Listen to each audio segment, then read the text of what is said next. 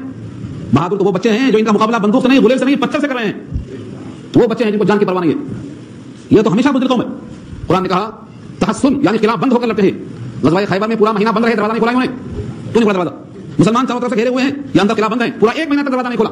1 مہینے کے بعد کھولا تو صلح کے لیے کھولا، دم تھی تو لڑتے ہوتے اس وقت۔ ایک نہتھ تھا معصوم اور ایک مسلح، اور ان دونوں کا مقابلہ ہے، تو یہ معصوم یہ بہادر ہے کہ یہ بہادر ہے؟ تو قرآن نے پہلے ہی کہہ دیا ہے کہ دو بدو نہیں لڑیں گے، کبھی بھی لڑیں گے تو پیچھے سے لڑیں گے، دیوار کے پیچھے سے، کوئی نہ کوئی سامنے آڑ ہو جس سے ان کے مرنے کا خطرہ نہ ہو، تب لڑ سکیں گے۔ اور بخدا ان کی تاریخ پڑھ لو، یہی ملے گی آپ کو، یہ قرآن نے بیان کیا۔ تو اس آیت میں اللہ نے واضح کر دیا کہ تمہاری جو خواہش ہے یہ خواہش ہی رہے گی، تمہارے پاس کوئی ثبوت نہیں ہے۔ ہاں ہمارے پاس ایک اصول ہے، جنت میں کون جائے گا اس کا ایک اصول ہے، ایک ضابطہ ہے، جو اس ضابطے کی تکمیل کرے گا، ان شرطوں کو پورا کرے گا، ضرور جنت میں جائے گا۔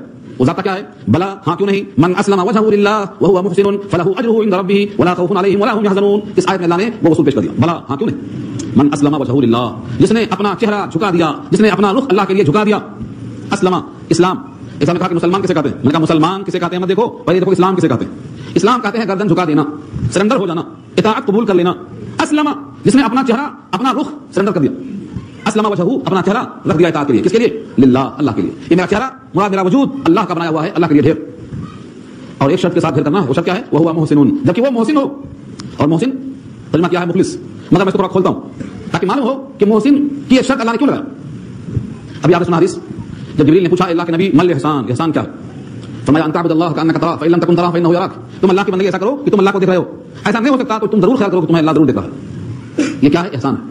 اس درجے پر جو اطاعت کو قبول کر لے وہ بندہ محسن کہلاتا ہے، اس کی جمع محسنین ہے۔ یہاں اللہ اسی کو فرماتے ہیں کہ جس نے اپنا چہرہ اپنا گردن جھکا دیا اللہ کے لیے، بشرطے کہ وہ محسن ہو یعنی مخلص ہو، یعنی ہر عمل اس کا اللہ کے لیے ہو۔ جبریل نے یہی سکھلایا، اور ابراہیم جیسے وفادار سے اللہ نے یہی کہلوایا، کیا کہا؟ قل اے ابراہیم آپ کہیے ان صلاتي ونسكي ومحياي ومماتي لله رب العالمین، میری نمازیں، میری قربانیاں، میرا جینا، میرا مرنا سب اللہ کے لیے۔ یہ کہلوایا ابراہیم سے، تو ابراہیم کیا ہوئے؟ وفادار، نمونہ، ان کا ہر عمل نمونہ بنایا اللہ نے۔ اور تنہا کہا، تنہا ابراہیم ایک امت کے برابر ہے، ان ابراہیم کان امۃ، تنہا وہ ایک امت کے برابر ہے، کیوں؟ ان کا ہر عمل امت کے واسطے نمونہ۔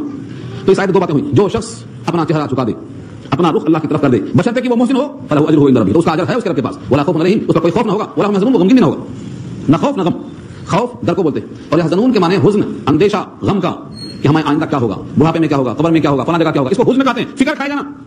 کسی چیز کو، کسی کام کی فکر کو اگر دل پہ اوڑھ لیا ہے تو اس کو حزن کہا جاتا ہے۔ بچیاں بڑی ہو گئی کیا ہوگا، بڑھاپا آ گیا کیا ہوگا، آمدنی نہیں ہے تو کیا ہوگا، آئندہ کا غم کھایا جاتا ہے، یہ حزن ہے، حزن۔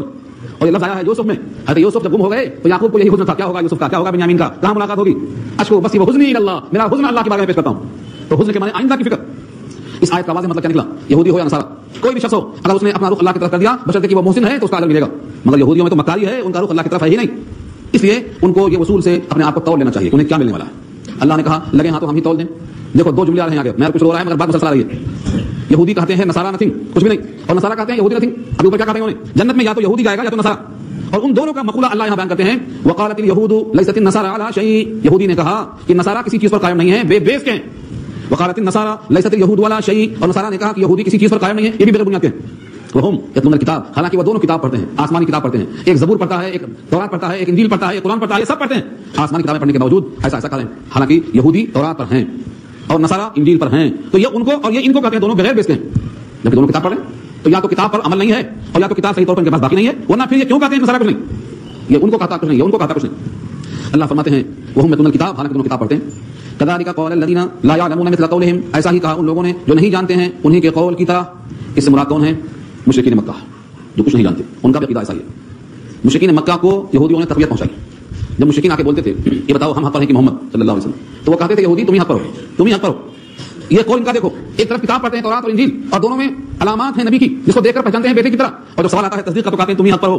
کتاب پڑھنے کے باوجود یہ ان کا تزکیہ ہے۔ تو یہ قرآن نے کہا ایسا ہی کہا ان لوگوں نے جو نہیں جانتے ہیں انہی کے قول کی طرح۔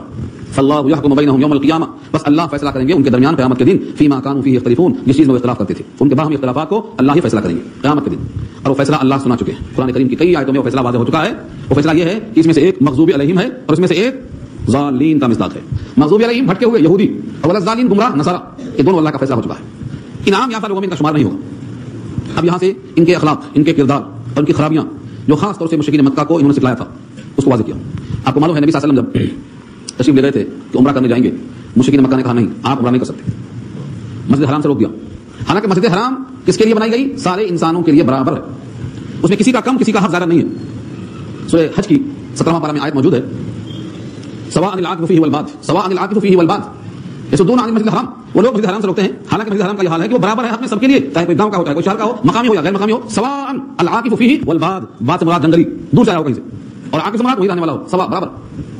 لیکن اس مسجد حرام سے انہوں نے روکا, حالانکہ جن کو روکا وہ زیادہ حقدار ہے کہ وہاں پر پہنچے کیونکہ وہ اللہ کا نام لیتا ہوا پہنچے گا, اور یہ سراپا شرک کرنے والے ہیں مگر وہاں پر جمے ہوئے, تو ان کی شرارت کو اللہ بتا رہے ہیں. ومن اظلم ممن منع مساجد اللہ ان یذکر فیہا اسمہ, اس سے بڑا ظالم کون جو روکے اللہ کی مساجد سے کہ ذکر کیا جائے اس میں اس کا نام. اگر کوئی شخص اللہ کا نام لے رہا ہے مسجدوں میں اور اسے کوئی روک رہا ہے تو اللہ فرماتے ہیں اس سے بڑا ظالم کون جو اللہ کے گھر میں اللہ کا نام لینے سے اللہ کے بندے کو روکا. سوال کیوں رکھا؟ یہ بتانے کے لیے کہ اس کا جواب اس بات میں آئے گا اس سے بڑا ظالم اور کوئی نہیں, کیونکہ اللہ کا گھر اور اللہ کا نام اور اللہ کا بندہ, پھر آپ کون روکنے کا ہاتھ رکھتے آپ, اس سے بڑا ظالم کون؟ ترجمہ ہوا لفظی اعتبار سے ومن اظلم, اور اس سے زیادہ ظالم کون ممن منع مساجد اللہ, جو روکے اللہ کی مساجدوں سے. کس کو اور کیوں روکے وہ بہت ساری آئے گی. ان یذکر فیہا, کہ تذکرہ کرے اس مسجد میں اسمہ, اللہ کے نام کا. سورہ جن میں اس کی تشریح خالہ نے, سورہ جن پارہ 29, اور کہا وان المساجد للہ, جتنی مسجدیں ہیں سب اللہ کی ملکیت ہے.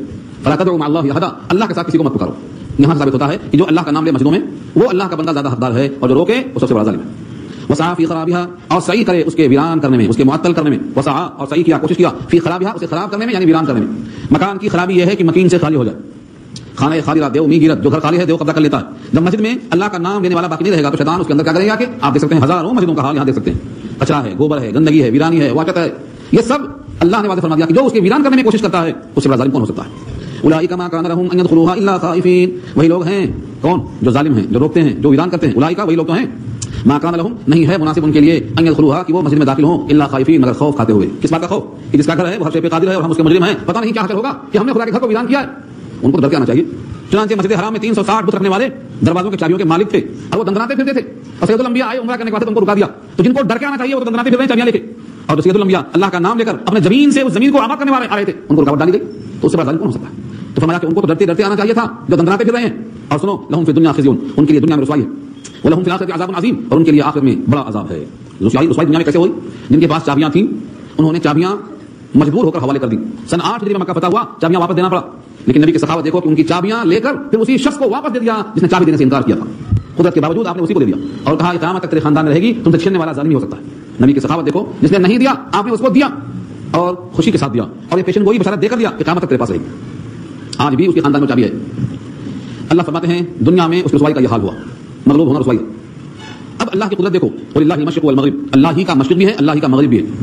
فَأَيْنَمَا تُوَلُّوا فَثَمَّ وَجْهُ اللَّهِ, تم کہیں بھی اپنا چہرہ متوجہ کر لو اللہ کی طرف, ادھر اللہ کا رخ پاؤ گے. اَيْنَمَا تُوَلُّوا, ادھر بھی تم منہ کر لو, فَثَمَّ وَجْهُ اللَّهِ, تو ادھر اللہ کا رخ پاؤ گے.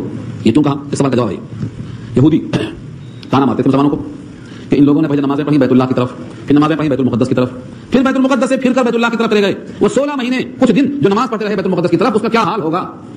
نمازیں چلی گئی اور جو مر گئے وہ بغیر نماز کے مر گئے. اللہ نے کہا تمہیں کیا معلوم, جب وہ حکم تھا تو وہ صحیح, یہ حکم تھا تو یہ صحیح. سمتوں سے اللہ پاک ہے, اللہ ہر سمت میں ہے, ہر جہت میں ہے, تم جدھر بھی منہ کر لو اسی کی ذات ہے.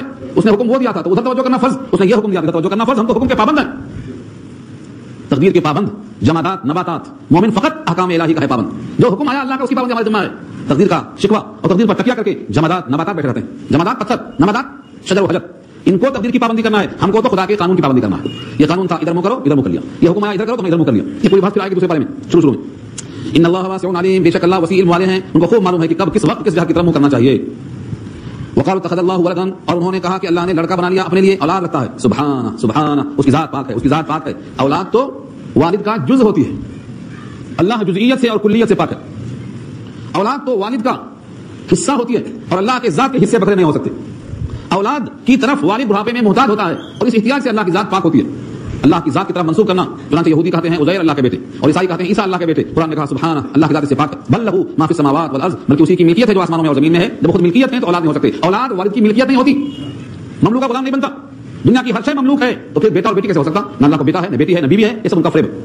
کل لہو قانتون, سب اس کی اطاعت میں لگے ہیں, سب اس کے حکم کو ماننے والے ہیں. لہذا یہ کہنا کہ فلاں بیٹے فلاں بیوی, یہ سب غلط ہے. سب کے سب اللہ کی اطاعت میں لگے ہوئے ہیں.